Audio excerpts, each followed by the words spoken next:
এখানে আসি তো 15 বছর পানি বর্ষা এসে পানি এসে ভেঙে ছিঁড়ে যায় ওর তো বোঝাই গেছে যে ঘর যাবো গা নদীর কাছারে যে বাড়ি যাইতে ঘুম হয় না তো ভাঙে না ডর লাগে না ভয় লাগে না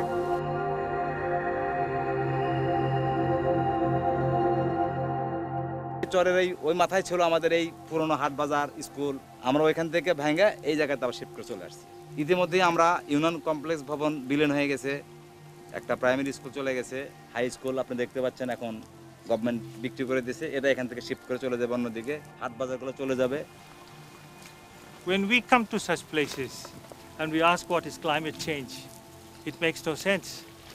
We say what is environmental damage and it makes no sense. We say biodegradation, it makes no sense. Because to the whole world, it is all about the Arctic ice melting and oceans rising and maybe early spring in Kew Gardens.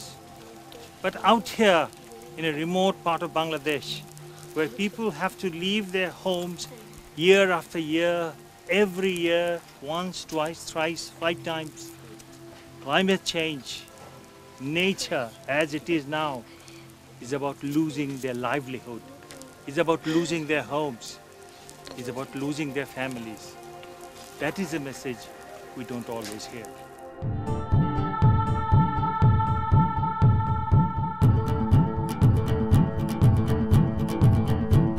In South Asia, where Bangladesh is located, the climate is almost everything. Floods, droughts, river erosions occur regularly, affecting millions of lives. Rising sea level is an extra addition to a constant state of environmental crisis. But does anyone care? We went on a journey to look at the early footprints of a frightening future. Since 60% of the population directly depend on agriculture at the moment, all these people, especially the poor, those who are actually trying to eke out a living out of agriculture, they will be devastated, especially along the western zone where drought is most prominent, and along the coastal zones where salinity and drought both are interacting. Heat waves, dense fog, high salinity are now features of a changing climate in the northern part of Bangladesh. In an impoverished country, the poor are the worst hit and most vulnerable. Various NGOs are now talking to local officials, explaining how climate change will impact on lives, hoping action can be taken. Heat wave সেটা already বেড়ে গেছে গরমকালে এবং পাশাপাশি শীতকালে যেটা হচ্ছে যে কুয়াশাটা অনেক বেশি দেখা যায় রবি ক্রপগুলি বিশেষ করে পেঁয়াজ সরিষা পাতাগুলি বা ফুলগুলি পচে যাচ্ছে ড্রট সিজনে যেটা হচ্ছে যে পানি পাচ্ছে না লোকজন পানি না পাওয়ার ফলে এখানে ক্রপ ল্যান্ডগুলিতে তারা সেচ দিতে পারতেছে না এবং সেই পরিমাণ ক্রপ প্রোডাকশন করতে পারতেছে না যারা ধনী দেশ তারা আরও ধনী হচ্ছে কিন্তু তাদের শিল্পায়নের কারণে বেশি ক্ষতিগ্রস্ত তো হচ্ছে আমরা এই গরিব দেশগুলো তো সেইভাবে গরিব মানুষগুলো বেশি ক্ষতিগ্রস্ত হবে যেহেতু এর মুখোমুখি হওয়ার যে যোগ্যতাটা দরকার তারা এই জিনিসটা পাবে না বলে তারা আস্তে আস্তে কিন্তু ধ্বংসের দিকেই চলে যাচ্ছে We have found very clearly that the subtropics and tropics are going to be the region that will have perhaps the most serious impacts of climate change. There are some areas geographically that are very vulnerable to sea level rise, and that includes Bangladesh, a large part of India, the coastal regions of India, but particularly the Sundarbans, which are very fragile ecology.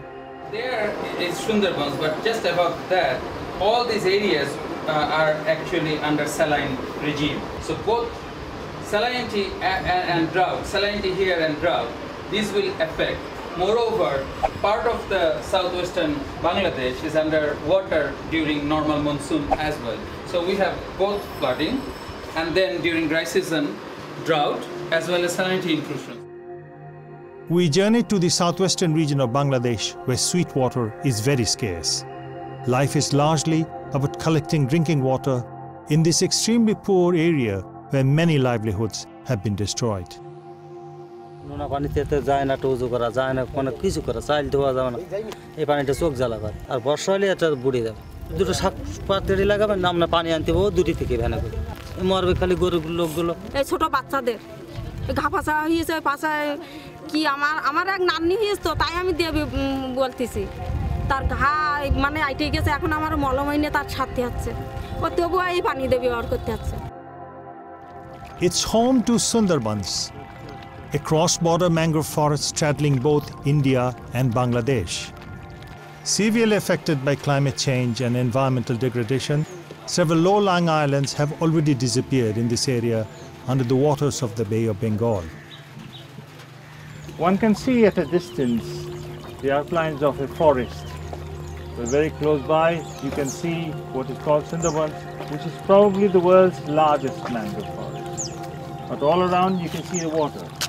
And one can't say where the river ends or the ocean begins.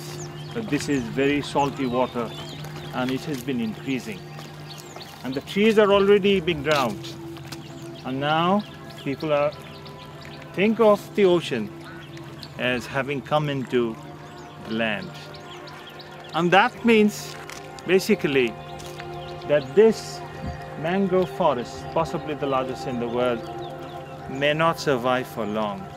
Although this is the largest cooling plant, probably in South Asia or maybe the whole world, one does know that this is an indicator that land inside the forest and close by have all disappeared under the sea.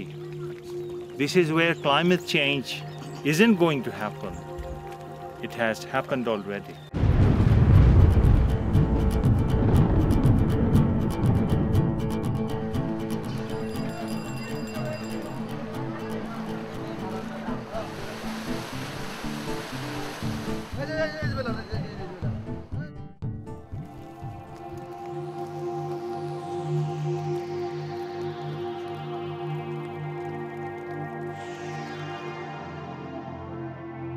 August 2007, Dhaka, capital city of Bangladesh. The whole of South Asia in general and Bangladesh in particular is going through what is probably the worst floods in decades, some say in living memory. But what is important is what you see around you is really habitation. What you see around are people's lives, homes, and these have all drowned under the floods. This has happened in one country, two countries, three countries, and probably happened this year to many other countries.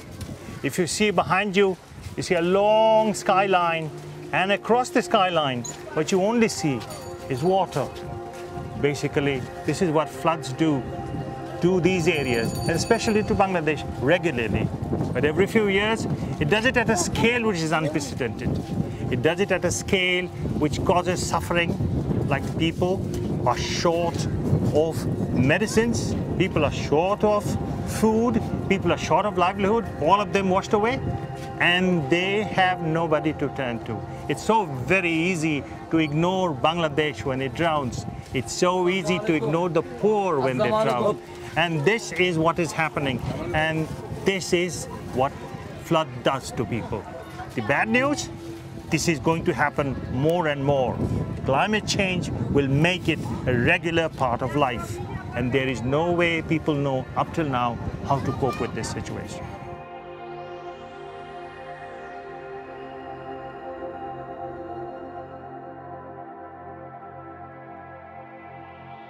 We are crossing under the bridge. Normally, this wouldn't be so difficult. It's a situation where the waters have risen and the traffic under the bridge has had to stop. The boats cannot go this way anymore. Right behind you, you can see fresh water being ferried while there is water everywhere. This is what flood does to people. We hear, about that 1/3 of Bangladesh may disappear underwater. When we say, okay, this is the map of Bangladesh, where is the 1/3? During peak monsoon, all these areas are embanked in the south. So these embankments are often overtopped by nip tide. Yeah. So during monsoon, these areas will be inundated. Then probably it will be costly to just put the water outside the embankment. Then again, next season, there will be more water inundating the areas. So there will be intermittent inundation during every nip tide during peak monsoon. We journeyed to the coastal resort district of Cox's Bazar, which lies on the Bay of Bengal. It's a long beach, but the sea is a regular generator of killer cyclones, now increasing in numbers every year. The tourists enjoy a holiday, but life here has already been brutalized by a sea that offers dwindling catches, no shelter or safety.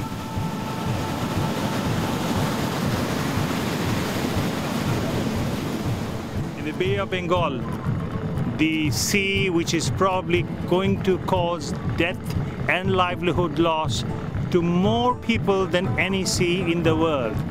We are close to one of the islands, which is a point where fishermen come to deposit their catch and often dry fish. But all this is temporary because this is going to end as the sea rises. And the islands that you can see all around and that we can see all around us, these are all like dying relatives. They've all been condemned to death. And to them, the climate change word doesn't have a meaning. But what has a meaning is that their lives and their livelihoods are slowly going away.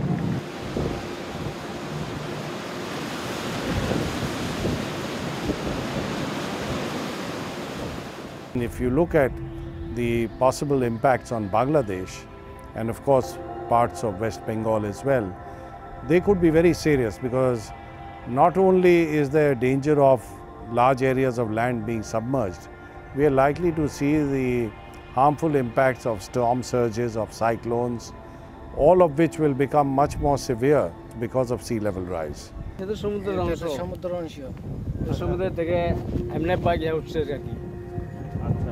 আর আপনারা থাকেন কোন জায়গায়? এই যে আপনারা থাকেন ওই গ্রামের মধ্যে। সমুদ্র আগে তো ওই যে আসলে না খাল, হ্যাঁ খালের মধ্যে ছিল ওই অত দূরে। হ্যাঁ আপনাদের কিন্তু সমুদ্রকে আসতেছে এরকম করে আস্তে আস্তে আর যদি সমুদ্র আর আসে তখন আপনারা যাবেন কই? তারপর কি করব আল্লাহ যা করে তা।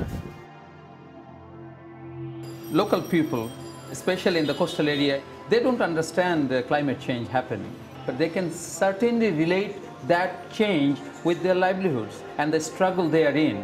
And because of a high level of insecurity, food insecurity, employment insecurity, livelihood insecurity, they'll have to probably migrate out. One of the things that is sure to happen and has already happened is the movement of people, both internal, the people we call intern displaced people, IDPs, and also people going beyond the borders. And this is an issue because our cities are not big enough to contain the IDPs. If people are going to lose land in Bangladesh, they are not just going to get into the sea and start living in the sea. They are going to go in search of new land. There were reports in the Indian press that refugees from Bangladesh have migrated to Sundarbans. If Sundarbans are destroyed, can Bangladesh be saved? There's no legal migration regime, so they end up being illegal migrants. And when they become illegal, then you can well understand that they end up in an area which is very difficult to live. There are human rights violations, they are battered everywhere. Inevitably, migration is the result. Millions crowd into Dhaka streets as the capital is collapsing under the weight of its refugees. Refugees are never popular. Residents of Cox's Bazar complain about Myanmar refugees, accusing them of terrorist links and social problems. The Rohingyas are posing a great problem, demographically and economically also. And it is also rumored that these people are resorting to nefarious activities like terrorism, all these things. Most of the refugees, actually, they are stationed in their refugee camps. But there are some other people who are not registered with these refugee camps. These people are creating problem. And it is also rumored that these people have got relation with the terrorists who are operating in different areas of the country. All conflicts today, whether they are internal or between nations, tend to articulate themselves more and more in the form of terrorist activity, whether these are proxy wars or whether they are internal terrorism. Because this is among the most, shall we use an inappropriate term, efficient and economical forms of violence, particularly which can be harnessed by small groups against very much larger powers. So I see every factor that will incline to increase tension or conflict in this region will feed into greater terrorism. Refugees can become a problem as politics across the globe becomes more unstable. It could be one of the most deadly byproducts of climate change. I think in the past, India has seen a number of refugees coming over from Bangladesh, but that has not really resulted in anything of serious proportion. There have been concerns expressed, there has been some opposition, but if you have literally millions of people who have no place to go but to come over the border between Bangladesh and India, that has the makings of a conflict. If you can anticipate that there are going to be large population movements from, say, a deltaic region like Bangladesh, to parts which fall into the Republic of India, the Union of India, you can begin to start making policy to make that population movement more regulated. And obviously, the geographical limits of Bangladesh has a limitation. So there is going to be a very major spillover into India. And this spillover, I think, is going to create a lot of political, social, economic and ecological problems for both Bangladesh and India. I mean, India has its own problem too. This is also a densely populated country. We don't expect that only because my neighbor, they will be accepting within the framework of nation states, that they will be accepting my people, or we will be accepting theirs. So, and India is not directly the cause for creating this problem. So those who have created this problem, it's their moral responsibility and they to address this. This is not just an issue of Bangladesh, it's an international issue, and we are always clamoring about the international players having a responsibility. So I don't think just pouring in money for climate change projects and here are going to be enough. This refugee issue they should involve, so that if the people are displaced and physically do have to move, why should it just be India? Why shouldn't the countries which are responsible for this climate change also have the responsibility to rehabilitate these people? Resentment is increasing about the attitude of the global policymakers. India is expected to be the obvious destination for climate change refugees, but the rest of the carbon-emitting world is doing very little about the problem. The West is seen as both very powerful and very selfish. You see, the nonsense that the West is talking right now is that the growth of emissions is greatest in these third world countries.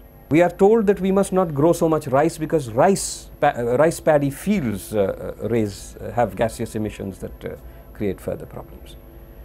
These are things that are the basic requirements of survival of the poorest of the poor at the lowest level. Why don't you stop gunning around with 3 motor cars per head in the United States? The issue is where the greatest volume of emissions coming from. America's carbon consumption emission is the highest, and now in different countries we are being affected by that, and the Americans are trying to say that okay, we have created this problem, you please adapt to this and give some take some money for that. This is not going to happen. No rational, right-thinking people can accept it. Exactly. I mean, like we have vast tracts of land, even in America, Australia, and it might sound like a very hippie sort of idea that's about political borders and all, but this is reality. I mean, you have vast tracts of land all over the world which are empty. And over here we're going to struggle in this tiny area of land and just, like osmosis go over into India. That doesn't seem right to me. I think they have a responsibility to rehabilitate these people too. So we're a small country, say Bangladesh. It's a highly densely populated country. So if we try to adapt, it means, are the Americans going to tell us that you will have to live in the boats and adapt to that? No, we are not going to accept it. I think when it comes to the environmental issues, whether you like it or not, ultimately it has an impact on all of us. And it's going to have an impact particularly on the developing world, on poorer societies, more than it is going to on rich societies. It's about a growing conflict between rich states and poor states, between the rich and the poor inside each country too, all together brewing global unrest. I think those who are talking on climate change issues, actually we do not try to see this as a single event or it is coming just alone. It will be sitting on top of the existing problems that we have already observed. Something has to be done about this. We're not lemmings just going to fall into the Bay of Bengal. The time has come now to create these bodies within our country, create a voice strong enough to address these things at international forums, whether it's United Nations or whatever. Because local people in America will not be welcoming the people from Bangladesh or say India, for example. So that's inevitable. But the rulers, the policymakers, those who have done it, that's their responsibility to resolve this problem. Welcome to this site that will meet you in future much more regularly. You don't see this often, but your children will see it more and more. All around us, there is water. And this is a very large flood. And the water will probably go away in a month or two. But this is how it will look like as the sea rises, as the water rises because of climate change. It is all right if it is happening to Bangladesh, or maybe even South Asia. You don't have to care. But this could also, maybe why this could, this will also happen to you. And it is not about water, because climate change is not an environmental problem. It's a social problem, an economic problem created by a consumer pattern, an economic system, a social distribution system which just isn't sustainable. It isn't working. I mean, how much more evidence do you need than to see that the spending, the money, the wealth, the buildings, the poverty have all got so screwed up, so badly for everyone, that it is not an indictment of nature, but it's of what we have done to nature, because we are greedy. No, accepting that we are greedy is very important. To know that we consume to an extent that is not sustainable. To know that we can actually kill ourselves. In this suicidal race to eat more, to have more, we are also killing our children. We are becoming murderers. Now, to prevent our murders, to prevent the end, and the rich obviously think that it will not happen to them. Unfortunately, climate change is going to affect everyone today or tomorrow. We need to start rethinking about the future. Do we have the courage to do so? With every problem that you can dream of, and a few that you don't even think of related to climate change, will happen, and it will get all of us. It will certainly get us, but it will also probably get you. And that, I think, is the bad news.